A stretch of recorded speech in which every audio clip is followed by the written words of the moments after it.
Mahiwagang gulay, masustansyang tunay.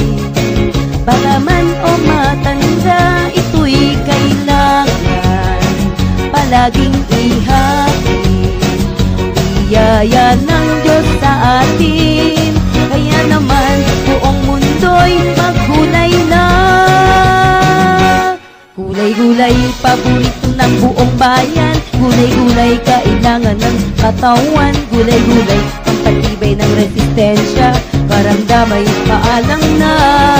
Gulay-gulay, paborito ng buong bayan. Gulay-gulay, kailangan ng katawan. Gulay-gulay, pampahaba